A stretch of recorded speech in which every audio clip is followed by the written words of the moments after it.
welcome to my virtual book club. As you may remember, we are talking about So You Want to Start a Side Hustle by Carrie Bohlig and Craig Clickner. I'm on chapter 4, titled The What, and it was a really practical chapter talking about how to evaluate which side hustle you should actually be involved in.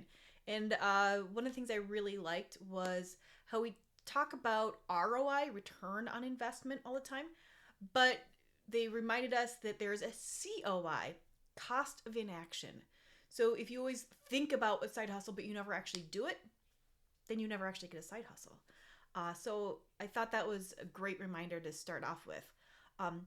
They go through some really practical, smart steps. They even have a form to fill out. So if you want some really practical advice, I highly recommend you read that chapter.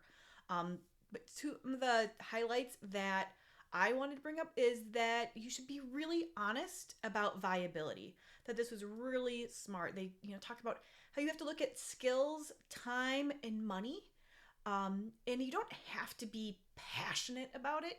Just make sure that it fits your life purpose, right? Passion versus purpose. A lot of times people get caught up in that they have to be passionate about it. No, it just has to further your goal.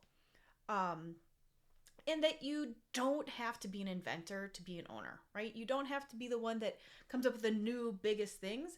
Sometimes it's fine to just do the thing really well or differently than everyone else. Know what your value proposition is, and that doesn't have to be that you were the one that created something from scratch. And so you really have to evaluate and see what makes sense for you. There were a couple things that made me a little twitchy, I will admit. So some of their suggestions about what would be good, we're talking about, like, can you do what you're doing for your living and do it better or cheaper on the side? And I was like, know your employment responsibilities, right? Know what your duty of loyalty is and what your contracts say in your handbook before you start thinking that you can compete with your employer. That's bad. And also, if you are thinking of doing a franchise or something like that, to really evaluate those franchise opportunities and other kind of third parties opportunity really carefully. Understand the numbers. Understand that, like, the worst thing that can happen is, and they talk about this, right? You spend a lot of money to not get the advantages.